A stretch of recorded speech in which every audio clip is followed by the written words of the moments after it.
Hola, soy José García Peñalver, psicoanalista.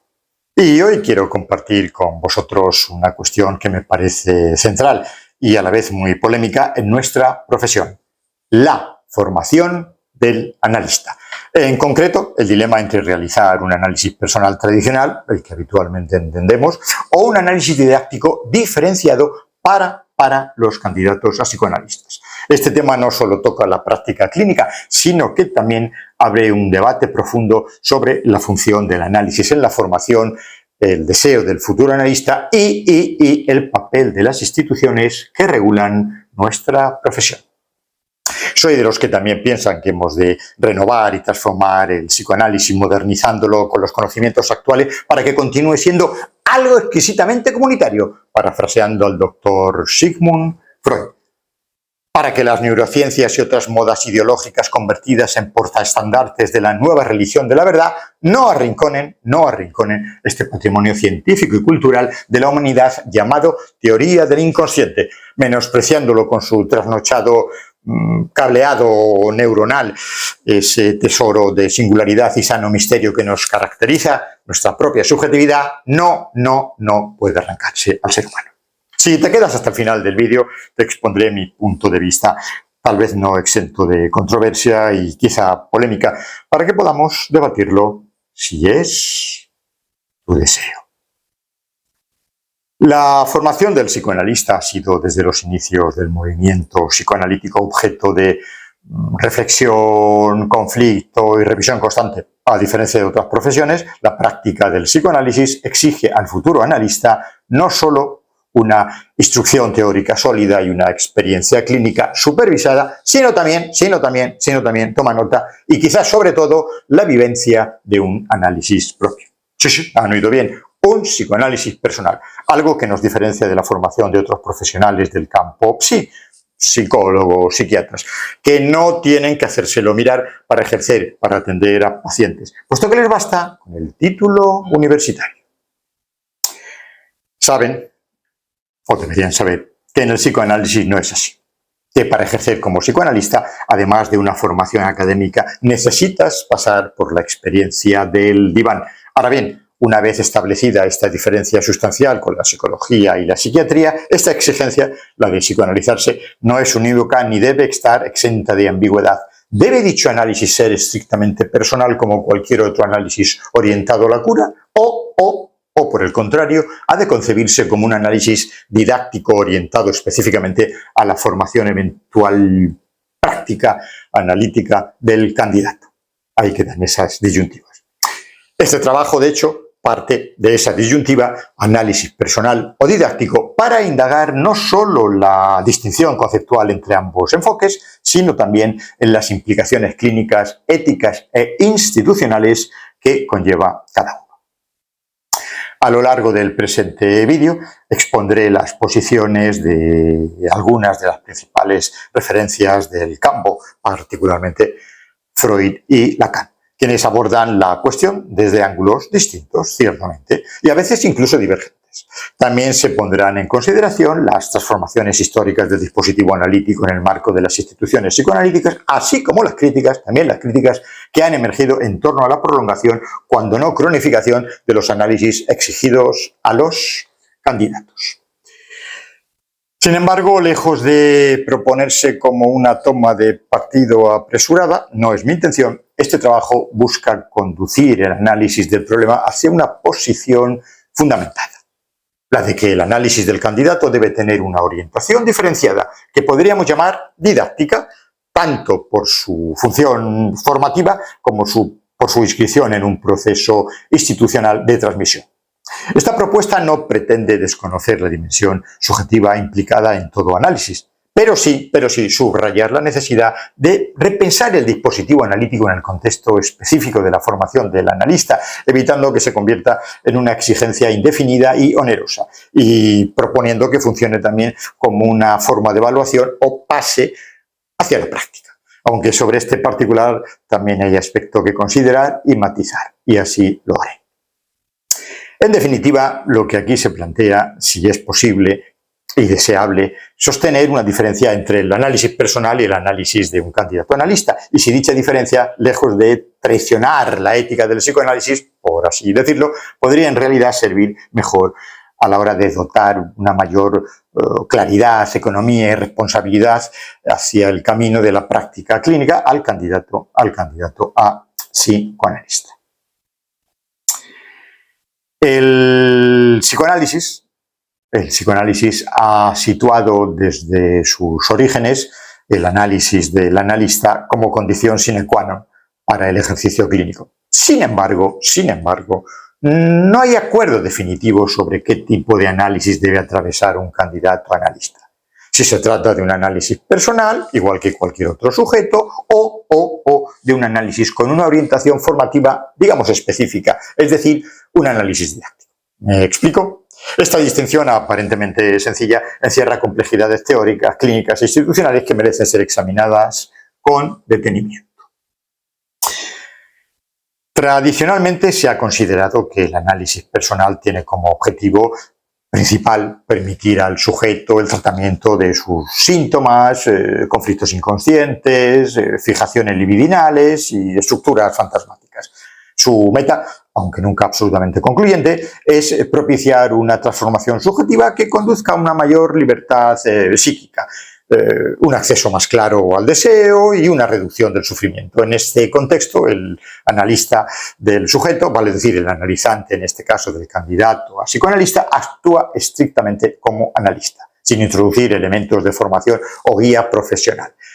Se trata, por tanto, de un espacio íntimo, ético, orientado por la transferencia y el inconsciente, y que en principio no debería verse contaminado por expectativas institucionales o formativas. La duración, el ritmo y la conclusión del análisis dependen del proceso mismo, no de exigencias externas. El término análisis didáctico surge en el marco de la institución del psicoanálisis, especialmente a partir de la creación de la International Psychoanalytic Association, la IPA, o API en español, acrónimo de Asociación Psicoanalítica Internacional. En el reglamento de formación de analistas aprobado en los años 20 y 30 del siglo pasado, se establecía la obligatoriedad de un análisis didáctico para todo aquel que aspirase a convertirse en analista. 100 años han pasado, ahí es nada, casi desde que el movimiento psicoanalítico comenzó a rodar.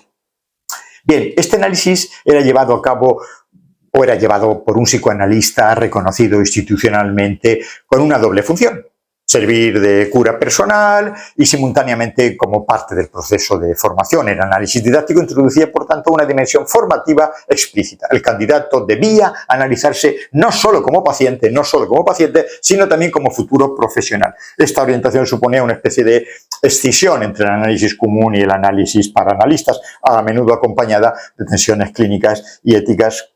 Claro, cómo mantener la neutralidad en el dispositivo analítico cuando el sujeto es evaluado, examinado indirectamente. ¿Puede la transferencia sostenerse si hay una finalidad didáctica o institucional? ¿Me siguen? Bien, uno de los principales problemas en esta distinción es que en la práctica los límites entre lo personal y lo didáctico se difuminan. Digamos que nos enfrentamos a dificultades en cuanto a una delimitación conceptual. De una parte, todo análisis personal de un candidato tiene efectos formativos, del mismo modo que ningún análisis didáctico puede prescindir completamente de las vicisitudes subjetivas del analizante. La experiencia clínica demuestra que no es posible separar del todo la cura de la formación.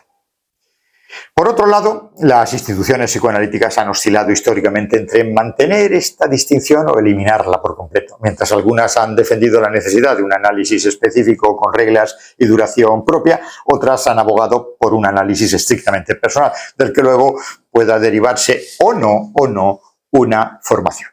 En la actualidad este debate sigue abierto. Sí.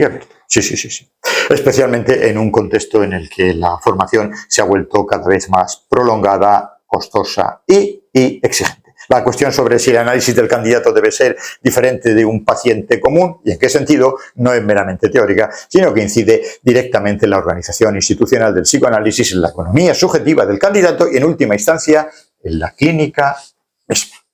Freud Fue, qué duda cabe, el primero en subrayar la necesidad de que quien ejerza como analista haya pasado por un análisis personal.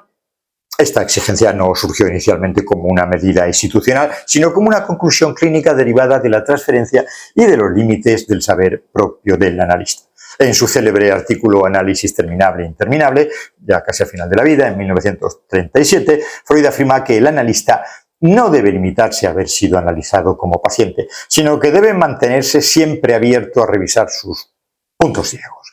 Aquí se apunta ya a una concepción del análisis del analista como un proceso que no concluye con la obtención de un título o acreditación de cualquier santo y seña, cualquier tipo de habilitación, sino que se inscribe en una ética del no saber, la ética del inconsciente. En palabras de Freud, abro comillas y leo, la formación del analista no puede nunca darse por finalizada. Cada nuevo caso lo confrontará con elementos no analizados de su propio aparato psíquico. Es una referencia de este texto de Análisis terminable e interminable.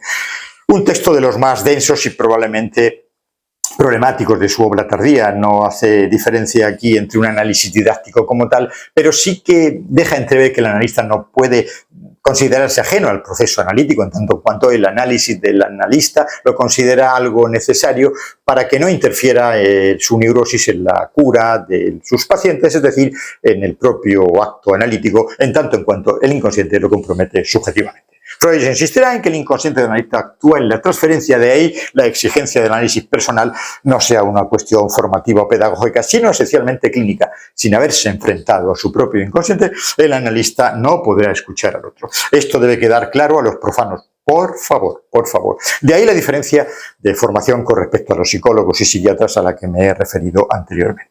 Diferencia importante, muy importante y significativa, ¿no les parece? Sin embargo, a medida que el movimiento psicoanalítico fue institucionalizándose, especialmente con la fundación de la IPA y la necesidad de formar nuevos analistas, la cuestión de si ese análisis debía ser el mismo que el de cualquier otro paciente o debía tener una orientación particular, formativa, supervisada, limitada en el tiempo, empezó a adquirir un nuevo relieve.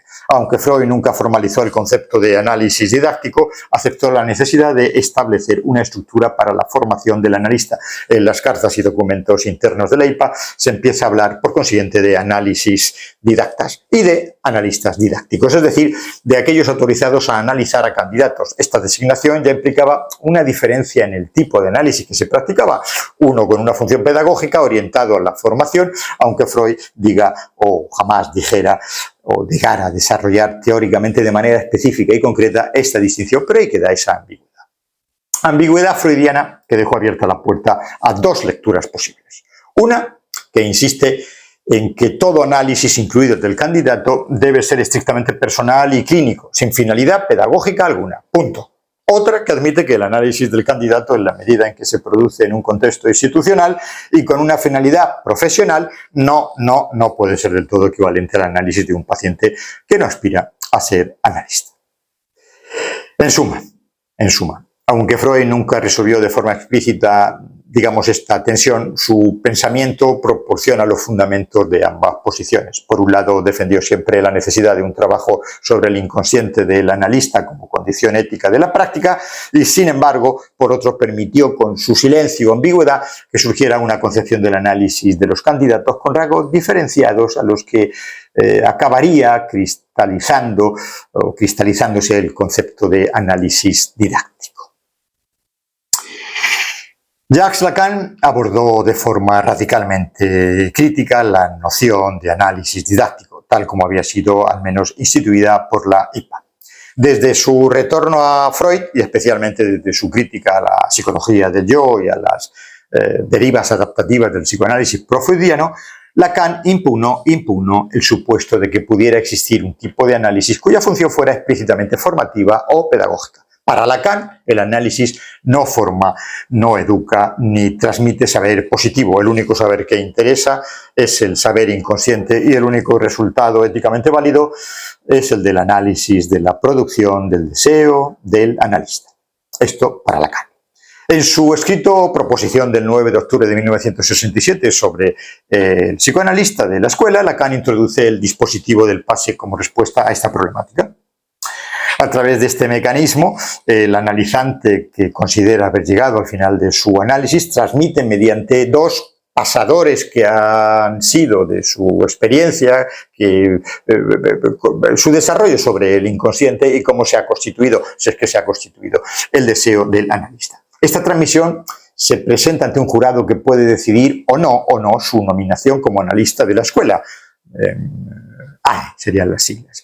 La importancia del pase radica en su intento de romper con el estatuto institucional que había convertido al análisis del candidato en una instancia de validación burocrática. Para Lacan, el análisis no autoriza, el título no autoriza, solo autoriza el deseo del analista. Solo el deseo del analista puede hacerlo. Así lo expresa en su proposición, abro comillas y leo: nadie se autoriza como analista más que por sí mismo.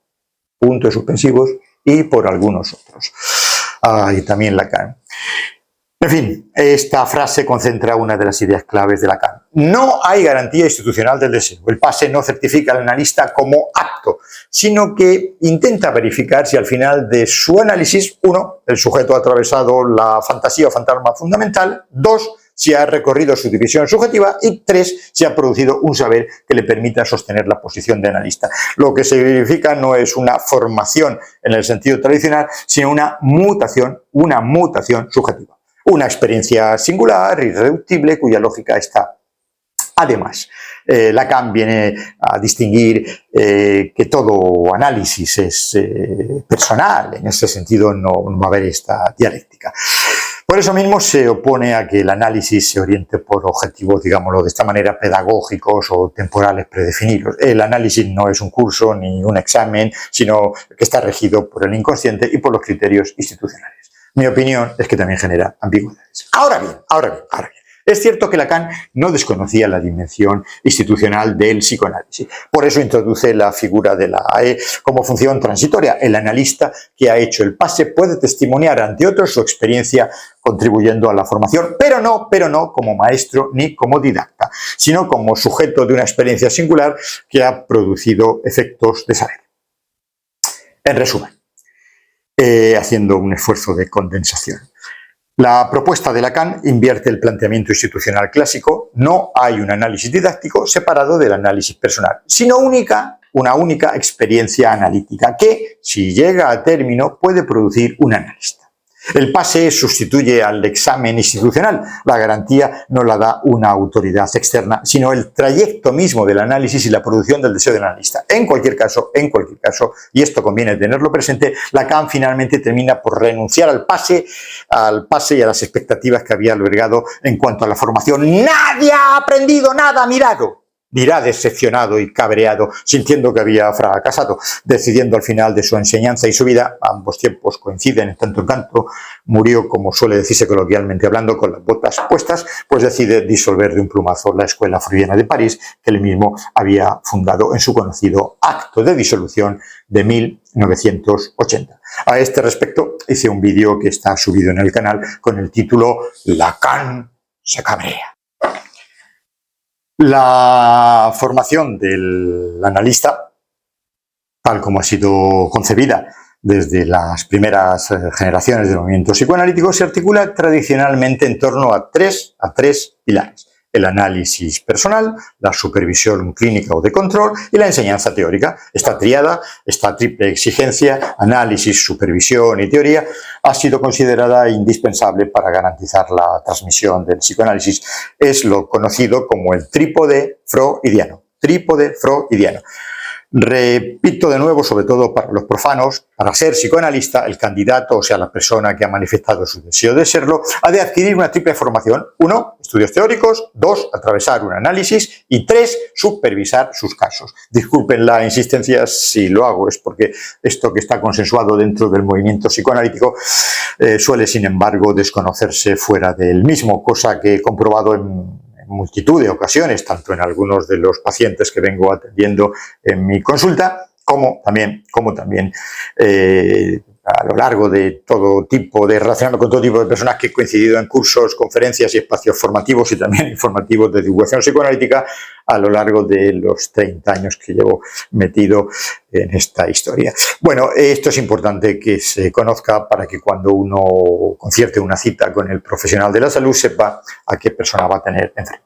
Pero el trípode freudiano también ha sido objeto de numerosas críticas, especialmente por la forma en que las instituciones han gestionado el acceso a la práctica, la duración de los procesos y la relación entre la formación y el deseo. Desde los modelos de formación instituidos por la IPA y replicados con matices en muchas escuelas posteriores, se ha exigido al candidato a analista un compromiso de larga duración, varios años de análisis, prácticas clínicas supervisadas con regularidad y una intensa formación teórica.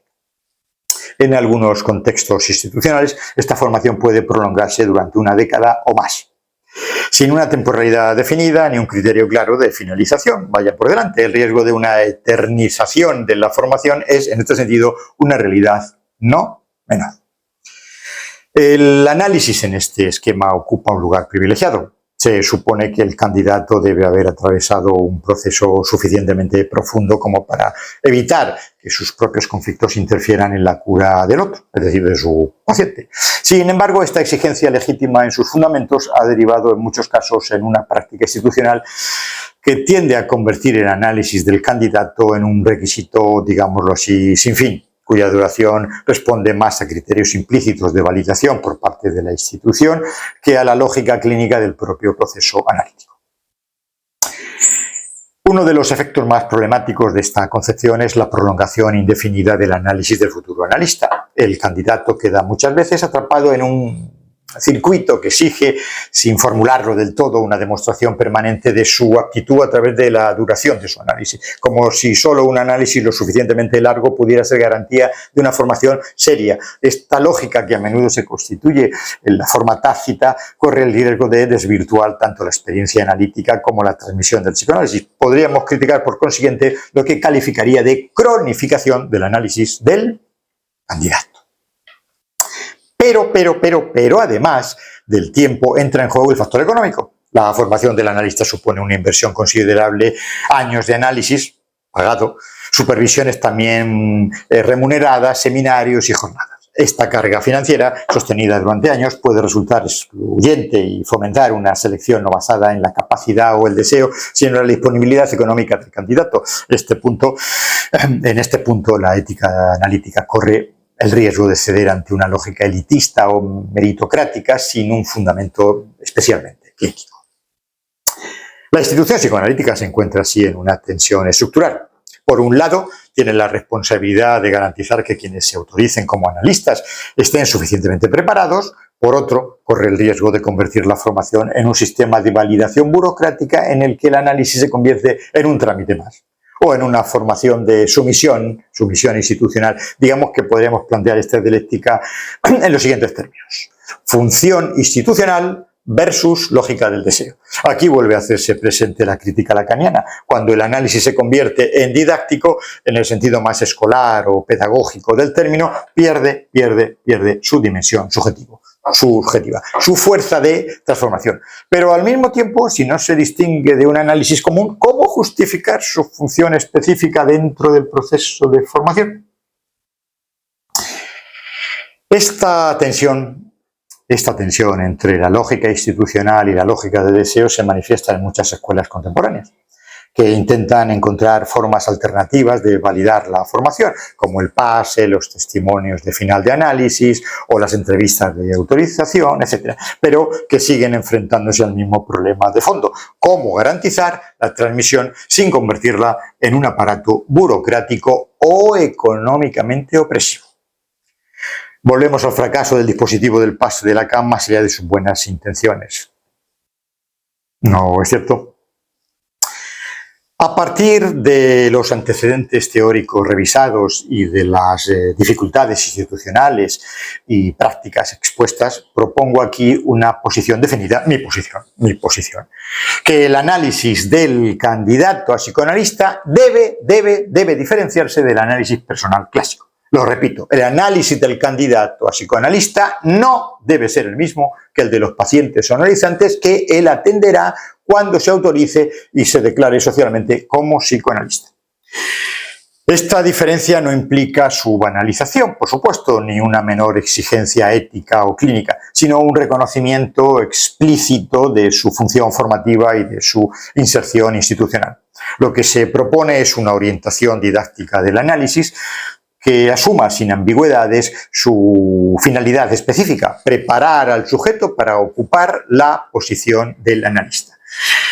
La tesis aquí sostenida por una parte es una constatación de que el análisis del candidato no se produce en las mismas condiciones que el de un analizante, digámoslo así, común. El candidato entra al análisis sabiendo, lo sabe, que ese recorrido forma parte de su formación profesional. Sus asociaciones, su transferencia, su resistencia, su fantasmática estarán inevitablemente atravesadas por ese horizonte. Ignorar esta diferencia sería ingenuo, sino clínicamente irresponsable. Por tanto, y aquí quiero ser meridianamente claro, debemos considerar que esa experiencia debe estar orientada a aceptar que el análisis del candidato está orientado, como también lo está su formación, digámoslo así, académica o teórica, lo cual en una y en otra, de diferente manera, nos va a permitir introducir criterios de evaluación, orientación y conclusión que eviten una prolongación innecesaria.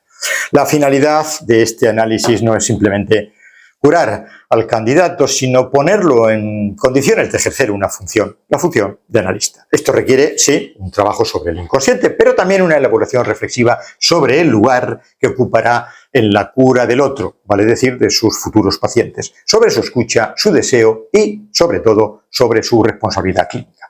Me detendré ahora en enumerar y desarrollar brevemente lo que considero como argumentos a favor de esta distinción. 1. Evitar la eternización del análisis del candidato. 2. Reducir la carga económica y temporal de la formación. Y, en tercer lugar, una lógica de evaluación y pase. Subrayemos el entrecomillado de ambas denominaciones, en tanto en cuanto sería algo nuevo, estas serían algo nuevo a crear.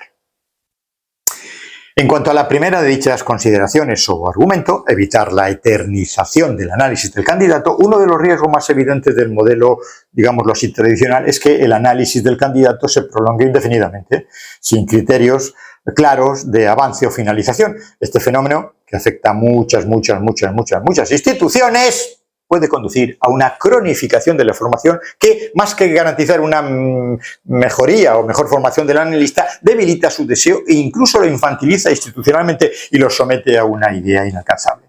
Una orientación didáctica del análisis permitiría delimitar objetivos y tiempos más realistas sin por ello renunciar al rigor. Respecto al segundo punto a tener en cuenta, reducir la carga económica y temporal de la formación, el coste material del proceso formativo, no solo en términos económicos, sino también de inversión subjetiva, es un elemento que debe ser considerado, debe ser tomado muy en cuenta. El psicoanálisis no puede permitirse ser una práctica elitista reservada a quienes puedan sostener durante años los gastos de un análisis sin fin. Una orientación didáctica con tiempos más definidos y objetivos más claros contribuiría a democratizar el acceso a la formación sin comprometer su profundidad. Y finalmente, en relación a incorporar una lógica de evaluación o de pase, el análisis del candidato, tal como se propone aquí, debe también incluir una dimensión de evaluación, no como un examen académico, por supuesto, sino como un dispositivo que permita, de alguna manera, ya veríamos cuál, verificar si el recorrido ha tenido efectos de transformación subjetiva y si el sujeto está en condiciones de sostener la función de analista. En este sentido, puede pensarse en una figura intermedia entre el análisis personal, sí, el dispositivo del pase, un pase, insisto, por definir, a construir, que integre lo formativo con lo clínico sin perder la especificidad del trayecto analítico.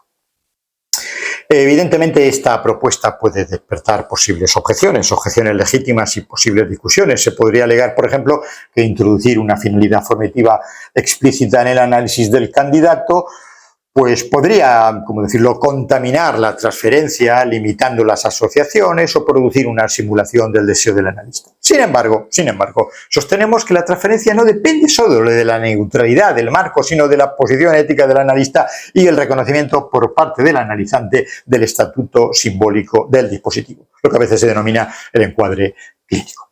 También podría decirse que esta propuesta corre el riesgo de burocratizar aún más la formación, pero lo que aquí se plantea no es una burocracia añadida, sino una claridad conceptual y económica, subjetiva e institucional, que devuelva al candidato una mayor responsabilidad sobre su formación.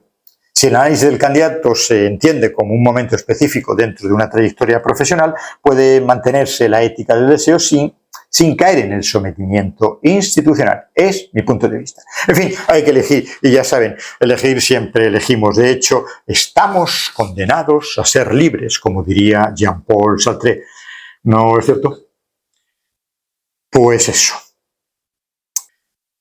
La propuesta de diferenciar el análisis del candidato respecto al análisis personal, digámoslo así, clásico, una vez más, plantea interrogantes relevantes que no pueden esquivarse. Evidentemente, las consecuencias de introducir una orientación didáctica más clara y deliberada en el análisis de quien aspira a ejercer como psicoanalista deben pensarse cuidadosamente, tanto en el plano clínico como en el institucional y ético. De ahí que en este apartado haya querido recoger algunas de las preguntas fundamentales que, a mi modo de ver, esta distinción despierta. Así que, puesto que el tema lo merece, no considero redundante dar una vuelta más al asunto. Veamos. ¿Puede un analista con finalidad didáctica conservar su eficacia subjetiva? Una de las principales objeciones a la distinción entre el análisis personal y didáctico es la sospecha de que introducir una finalidad formativa contamine la eficacia clínica del dispositivo analítico. ¿Puede el candidato entregarse verdaderamente a la lógica del inconsciente si, en el fondo, sabe que su análisis tiene también una función habilitante? ¿No corre el riesgo de actuar un análisis o de responder a las expectativas implícitas que allí hay en juego? Frente a esta objeción, conviene recordar que ningún análisis está libre de determinantes o determinaciones externas, ni la de un neurótico común, ni la del candidato. Todos los análisis se inscriben en un contexto simbólico y lo esencial no es la pureza de sus condiciones, sino el modo en que el sujeto se compromete con su decir. Si el dispositivo conserva su estructura, la escucha, la transferencia, la interpretación, la presencia de un horizonte formativo no anula, no tiene por qué hacerlo, no tiene por qué anular su potencial transformador. Además, si esta finalidad didáctica se explicita, en lugar de operar como un subtexto tácito, como ocurre en muchos contextos institucionales, puede incluso favorecer una mayor responsabilidad del sujeto respecto a su posición de análisis, respecto a su candidatura a psicoanalista. Otra pregunta que podríamos hacernos sería la siguiente. ¿Es posible separar el análisis de su función formativa?